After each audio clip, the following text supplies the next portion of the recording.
नमस्कार, आप देख रहे हैं लोक जन संदेश और मैं हूं आशीष त्रिपाठी। चुनाव की तारीखें घोषित हो चुकी हैं। प्रत्याशी लगातार अपने टिकट के लिए लखनऊ और दिल्ली में डेरा डाले हुए हैं।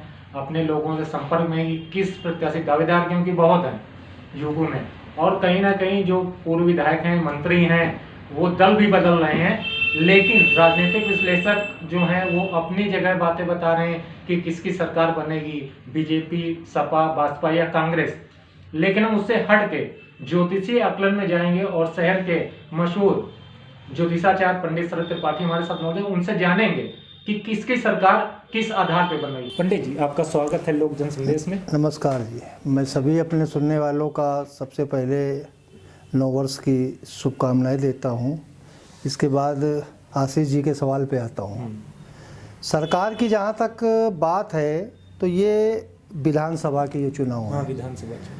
विधानसभा के चुनाव में दो तरीके के चुनाव होते हैं। एक तो पहली चीज़ है कि जो मेन होल्ड चलता है वो लोकसभा का चलता है। लोकसभा में जिसकी सरकार होती है, अगर प्रदेश में उसी की सरकार है तो उसके फ़र्क अलग आते हैं, और अगर जो है किसी अपोजिट पार्टी के होते हैं तो उसके अलग आते हैं। अब ज्योतिषीय आकलन से जो प्रदेश को अगर देखें, प्रदेश की कुंडली देखें तो उत्तर प्रदेश की जो कुंडली है, जो राज्यों का गठन हुआ तो जिसमें जो उत्तर प्रदेश था उसकी कुंडली और भारतवर्ष की कुंडली सेम है। क्योंकि जिस दिन 15 अगस्त 1947 को रात में 12 बजे भारतवर्ष की अगर हम बनाते हैं कुंडली ये वृक लग्न की, तो उतने ही समय उत्तर प्रदेश का भी ये गठन हुआ था। तो भारतवर्ष की कुंडली और उसकी कुंडली अलग है। देखिए पंजाब में भी ये चुनाव, लेकिन पंजाब की कुंडली अलग है। पंजाब का जो गठन है वो 1956 में हुआ था, उसकी ये कर्क लग्न की कुंडली है, और जो उत्तर प्रदेश की ये कुंडली है ये वृक लग्न की कुंडली है। तो जो दशा महादशा भारत सरकार की या हिंदुस्तान की या भारतवर्ष की चलती है, वही जो है उत्तर प्रदेश की भी चलेगी। तो जो चंद्रमा में बुध का अंतर है, अभी जो अगर ये प्रदेश की ये वृक लग्न की बनाते हैं कुंडली, तो जो चंद्रमा में ये बुध का अंतर है, ये चंद्रमा मनुष्य हो जाता और बुध भी जो है वो राजकुमार है। ये उलट पलट और उठा पटक की ये बात करता है, लेकिन ये चेंज की बात नहीं कर रहा है, क्योंकि चंद्रमा जो है वो तीसरे घर का स्वामी है। चंद्रमा जो है वो तीसरे घर का स्वामी है, तो सरकार के कहीं ना कहीं पराक्रम की बात करता है, लेकिन दसम भाव से वो छठा होता है तो कहीं ना कहीं वो रुकावटें, रोड़े जो है वो अटकाएगा। लेकिन इस बार की जो ग्रहों की स्थिति है, परिस्थिति है, चूँकि 10 मार्च तक सारे ये चुनाव कंप्लीट हो जाएंगे और 10 को आना रिजल्ट आ जाएगा। और ग्रहों का जो परिवर्तन है वो अप्रैल से है। अप्रैल में 5-5, 6-6 ग्रह जो है वो बदल रहे हैं, लेकिन मार्च में नहीं बदल रहे हैं। इसलिए सरकार गिरते पड़ते जो ग्रहों की स्थिति है वो उत्तर प्रदेश में भाजपा की ही बनेगी, लेकिन सीटों की संख्या कम होगी। चूँकि चंद्रमा में ये बुध का अंतर है, तो सीटों की संख्या ये जितने आंकड़े बता रहे हैं, खैर हालांकि तो राजनीति में ये सारी पार्टी अपने आप को बताती है कि हमें इतनी सीटें मिल रही हैं, लेकिन हमें लगता है कि ज्योतिषीय आकलन से कि यहाँ उत्तर प्रदेश में दोबारा सरकार बनेगी, बीजेपी की दोबारा सरकार, बीजेपी की। हाँ, ज्योतिषीय। क्या ये हो सकता है कि मुख्यमंत्री का जो चेहरा अभी योगी आदित्यनाथ है, कहीं ना कहीं वो चेंज हो सकता है? बिल्कुल, ये बात आपने आशीष जी सही कही। अभी हमने आपको बताया कि अप्रैल में ग्रह बदल रहे हैं, तो मार्च में तो ये सरकार होगी, गठन तो इनको करना ही पड़ेगा, लेकिन मुख्यमंत्री, उप मुख्यमंत्री और मंत्री पदों को लेके अप्रैल महीने तक मतलब ये चीचा लेदर बनी रहेगी। कहीं ना कहीं कोई ना कोई एक व्यक्ति, अब चूंकि हम लोग ऐसी लाइन में हैं तो इसको कह नहीं सकते हैं, पर्टिकुलर व्यक्ति का नाम भी नहीं ले सकते हैं। संभावनाएं हैं कि वो व्यक्ति गड़बड़ फैलाएगा इन्हीं की पार्टी में रह के, लेकिन उसको धीरे धीरे जो केंद्रीय मंत्रिमंडल है उसको साधने में कामयाब रहेगा और उनको समझाने में कामयाब रहेगा। लेकिन उस व्यक्ति को सेंटर में कोई ना कोई पद जो है वो केंद्र में दिया जाएगा और उत्तर प्रदेश में शांति रखी जाएगी। लेकिन मंत्री पद का गठन, मुख्यमंत्री पद का गठन, उप मुख्यमंत्री पद का गठन ये आसान नहीं रहेगा उत्तर प्रदेश में। लेकिन सरकार पिछली बार के तरीके इस बार भी उठापटक मचेगी, पिछली बार से ज़्यादा मचेगी। पिछली बार से ज़्यादा मचेगी, क्योंकि पिछली बार जो ग्रहों की स्थिति थी खाली 2 ग्रह ये बदल रहे थे मार्च में, अब की मार्च अप्रैल में 5-5 6-6 ग्रह बदल जाएंगे, तो उसका फर्क तो निश्चित आना ही आना है। नहीं, उसका अगर असर अभी देखें, जैसे कुछ जो वर्तमान मंत्री हैं और विधायक हैं वो बीजेपी यानी सत्ता दल को छोड़ के सपा में जा रहे हैं, तो सपा के आ रहे हैं, ये किस ग्रहों की वजह से हो रहा है, इस पे अगर जाए तो? ये देखिए, अभी जो बृहस्पति जो चल रहा है वो अतिचारी है। बृहस्पति की जो स्पीड है वो बड़ी तेज है, जिसको हम लोग ये ज्योतिष बोलते हैं अतिचारी ग्रह। अतिचारी जो है वो बृहस्पति ये सब करा रहा है कि इस पार्टी वाले उसमें जाएंगे, उस पार्टी वाले इसमें आएंगे, तो ये सारा खेल जो है ये बृहस्पति का है पूरा। तो ये तो चलता ही रहेगा, आपको आखिरी तक ये मिलेगा।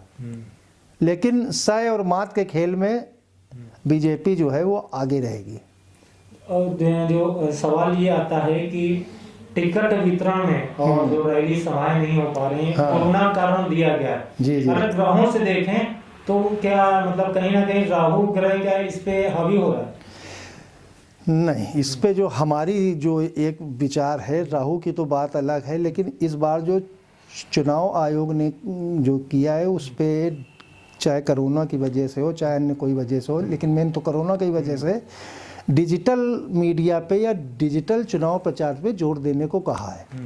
डिजिटल मतलब होता है ये कम्युनिकेशन, एक दूसरे से कम्युनिकेशन। जो कम्युनिकेशन का भाव होता है वो ज्योतिष में तीसरा भाव होता है। थर्ड हाउस जो होता है वो कम्युनिकेशन का होता है। और उत्तर प्रदेश की कुंडली में, चाहे भारतवर्ष की कुंडली हो चाहे उत्तर प्रदेश की कुंडली में, जो तीसरे भाव का स्वामी है चंद्रमा है।